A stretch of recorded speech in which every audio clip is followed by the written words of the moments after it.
I'm 3.5 years old. Helmet on, elbow pads in place, knee pads secured. I'm ready to ride a two-wheel bicycle. My father is standing beside me in his best jogging attire. He places his hand on my shoulder to balance me. I lift my feet off the ground. He begins walking and then jogging, takes his hand off me and I topple over. But just like a freestanding punching bag, I shot right back up, shake it off, and walked back to starting position.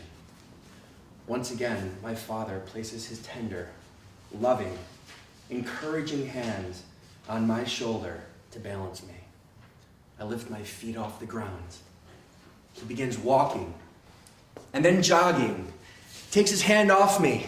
I pedal with all my might, and I was doing it. I look to my left, and I see my cousin looking on with great admiration. I look to my right, and I see a neighbor who I never met before, and that person was clapping. I had an ear-to-ear smile. One of the proudest moments of accomplishment in my entire life. And that was my first ever memory. And the first time I remember my father pushing me to achieve what I thought wasn't possible. And the first time I remember my mother being wet-eyed with pride. My parents had a beautiful marriage. They never fought, besides one time. It was my senior year of high school in Highland Park, Illinois, 20 miles north of Chicago. I was captain of the lacrosse team, my girlfriend was head of the dance squad, and my parents loved when I threw parties. My father was so proud of the vibrant social life that I had fostered. My mother loved knowing that while we were partying, or having get-togethers, as she called them, we were doing so while safe under their roof. During one of my larger parties, my mom suggested to my father that they shut it down. It was then that he took the collar of his button-down shirt, ripped it off with the buttons flying, and proclaimed, "My boy will party." My mom told me about this incident several years after, and it highlighted even further how much my father valued friendship. Most of my high school friends moved back to Chicago following college, and most of my college friends were from New York, and they moved back to New York following college. So I wanted to travel down the path less taken and check out Los Angeles, see what it was all about. I landed at LAX 9 years ago, rented a Mustang convertible, drove through LA with the top down, the sun soaking on my cheeks, and the palm trees looming above like stationary fireworks celebrating my arrival home. I fell in love with LA immediately.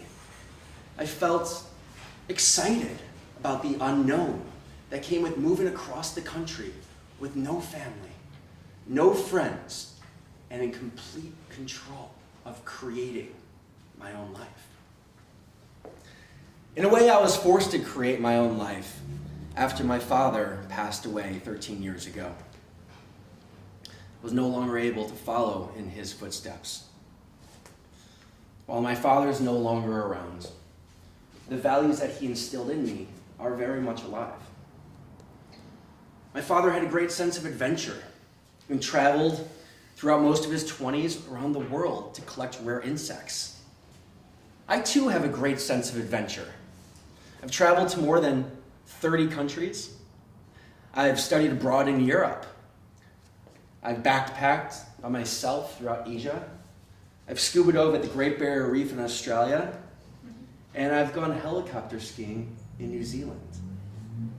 While these textbook adventures were wildly exhilarating, I get even more of a rush when I'm passionate about my work and I'm in a state of flow.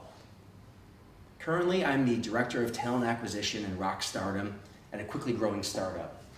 I hired 32 employees in 2015, and I have a quota to hire 50 more in 2016. That's my talent acquisition duty. And as for rock stardom, I'm responsible for holding my team members accountable to their personal development plans and making sure that while they're working with me, they're coming closer to becoming the best versions of themselves. That rush I feel when I'm flowing at work is similar to the feeling that overcomes me when I'm head over heels in love. I don't currently have a romantic love interest. In fact, I'm both a victim and culprit of fleeting love. I recently asked my 93-year-old grandfather what his trick is for sustaining love. Heck, he's been married to my grandmother for 72 years, so he's doing something right. He said, Ray, it's simple.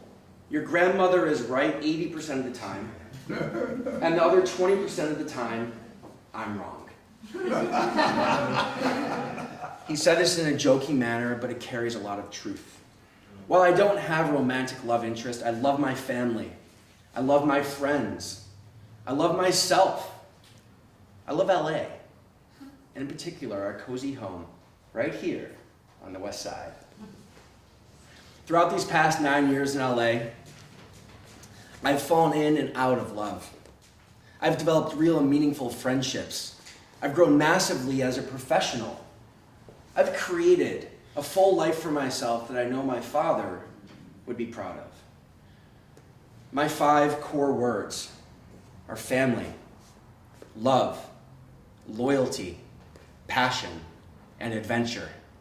Life is a great adventure of pushing ourselves further than we ever thought imaginable, loving our family, being loyal to our friends, and rejoicing in the moments.